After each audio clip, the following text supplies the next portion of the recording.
Hi hello welcome to బండట family రుచులకి స్వాగతం సుస్వాగతం. అందరూ ఎలా ఉన్నారు? బాగున్నారా? ఈరోజైతే హెల్తీగా కరివేపాకు పొడుని ఎలా చేసుకోవాలో ఈ వీడియోలో అయితే చూద్దాము. ఇప్పుడైతే మనం ఒలుసుకుందామండి. ఇలాగా తీసుకుని ఇలా చేత్తో అంటే వచ్చేస్తాయండి. ఇలా మొత్తం అంతా తీసుకొని ఇప్పుడైతే దీన్నైతే శుభ్రంగా కడిగేసుకోవాలి. ఎంత శుభ్రంగా కడుక్కుంటే అంత మంచిదండి. బాగా ఇది ఒక్క పూట అలా ఎండలో పెట్టేస్తే మనకి శుభ్రంగా ఆరిపోతుందండి. ఇప్పుడు అసలే వేసవికాలం కాబట్టి మనకి త్వరగానే ఆరిపోతాయి. ముందుగా ఇంగ్రీడియంట్స్ చూడండి. కొద్దిగా కరివేపాకు, ధనియాలు, ఎండుమిర్చి, మినపప్పు, ఆవాలు, అలాగే కొద్దిగా వెల్లుల్లిపాయలు. ముందుగా అయితే ఒక గిన్నె పెట్టుకొని ఒక మూకుడు పెట్టుకొని అందులోకి అయితే కొద్దిగా ఎండుమిరపకాయలు అలాగే మినపప్పు వేయాలండి. అలాగే ధనియాలు ఇలా అన్నీ వేసుకోవాలి. ఇప్పుడు ఇందులోకి కొద్దిగా జీలకర్రను కూడా యాడ్ చేసుకుందాము. ఇవన్నీ కూడా ఒక్కసారి మనం వేగించుకోవాలి. కొద్దిగా ఆయిల్ వేసుకుందాము. ఒక 2 టేబుల్ స్పూన్స్ ఆయిల్ అనేది వేసుకుంటే మనకి బాగా వేగుతాయండి. ఇలా మనం వేగించుకోవడం వల్ల మంచి రుచి అనేది వస్తుంది మనకి ఈ పొడానికి.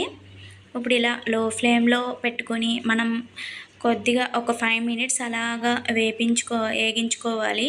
ఇలా వేగించుకున్న తర్వాత ఇది కొద్దిగా చల్లారిన తర్వాత మనం మిక్సీలోకి అయితే తీసేసుకొని మనం మిక్సీ అనేది ఆడుకుందాము. అయితే అదే కళాయిలోకి మనం ముందుగా కడిగి పెట్టుకున్న కరివేపాకు ఉంది కదా, ఆ కరివేపాకు ఆరిపోయిన తర్వాత ఇప్పుడైతే అది కూడా బాగా వేగించుకోవాలండి. చాలా క్రిస్పీగా వేగాలండి, అప్పుడైతేనే బాగుంటుంది. మనం వేగించుకునే బట్టే ఉంటుందండి. పొడి అనేది చాలా రుచికరంగా ఉంటుంది, చాలా మంచిది. మనకి కరివేపాకు ఏ కూరల్లో అయినా వేసుకోవచ్చు, అంచక్క వాడుకోవచ్చండి. మనకి దీనివల్ల ప్రయోజనాలు కూడా ఉన్నాయి. కంటి చూపు చాలా మెరుగవుతుందండి ఇలా తీసుకోవడంతో. ఇలాంటివన్నీ హెల్దీ వీడియోస్ అన్నీ కూడా నా ఛానల్లో ఉన్నాయండి, మీరు తప్పకుండా వెళ్ళి చూడండి. ఈ విధంగా ఉంటే సరిపోతుందండి. ఇప్పుడైతే ముందుగా ఇవన్నీ తీసుకున్న తర్వాత ఇందులోకి కొద్దిగా ఎల్లుల్లిపాయలను అయితే వేసుకోవాలండి. ఇప్పుడు ఇందులోకి కొద్దిగా రుచికి సరిపడినంత ఉప్పునైతే యాడ్ చేసుకోవాలి. ఇలా యాడ్ చేసుకున్న తర్వాత ఇప్పుడంతా కూడా మనం ముందుగా వేగించుకున్నది ఉన్నది కదా కరివేపాకు, ఇది కూడా ఇందులోకి వేసేసుకుందాము. అలా మొత్తాన్ని మిక్సీలోకి అయితే వేసేసుకొని మనం మెత్తని పౌడర్ లాగా ఆడేసుకోవాలండి. ఎంత వీలు కుదిరితే అంత మెత్తని పౌడర్లా ఆడుకుంటే మనకి ఏమీ తగలకుండా భలే ఉంటుంది.